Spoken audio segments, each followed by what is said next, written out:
एक बार की बात है, एक लड़का स्कूल की छुट्टियों में अपने दादा से मिलने गांव गया। वे अपने दादाजी के साथ गांव घूमता और खेतों में काम करने के लिए भी जाता।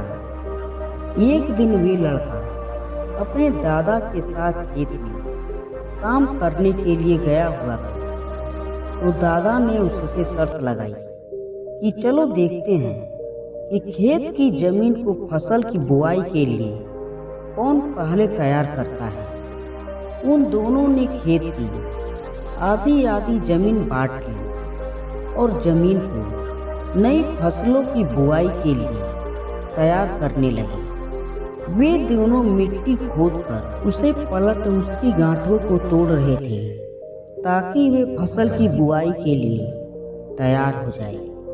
दादाजी, जिनकी उम्र 65 साल की थी, वे बिना रुके और बिना किसी शिकायत के अपना काम कर रहे थे। लेकिन वे लड़का, जिसकी उम्र 17 साल थी, वे अपने काम में बहुत शिकायत कर रहा था। वे बार बार रुक कर आराम कर रहा था और कह रहा था कि कितना मुश्किल काम है। लेकिन उसके दादाजी बिना रुके और बिना थके काम कर रहे थे। फिर जब शाम हुई तो लड़का देखता है कि दादाजी ने अपने हिस्से की सारी जमीन की बुआई कर ली है और उनके हिस्से की जमीन अब फसलों की खेती के लिए तैयार है।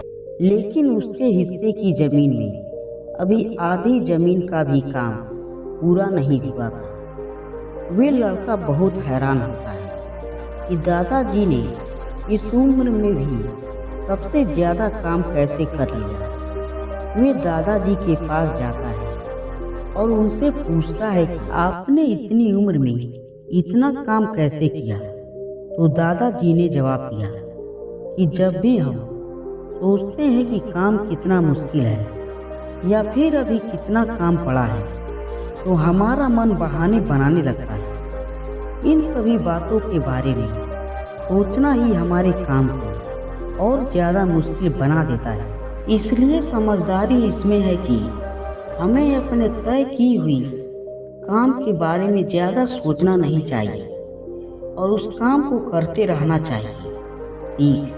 इस कहानी से हमें ये सीख मिलती है, यदि हम तय की हुई काम के बारे में ज़्यादा सोचते हैं तो वे काम हमें बहुत ज़्यादा कठिन लगने लगता है। इसलिए हमें अपने काम के बारे में ज़्यादा सोचना नहीं चाहिए, बल्कि उसे शुरू करके खत्म करना चाहिए।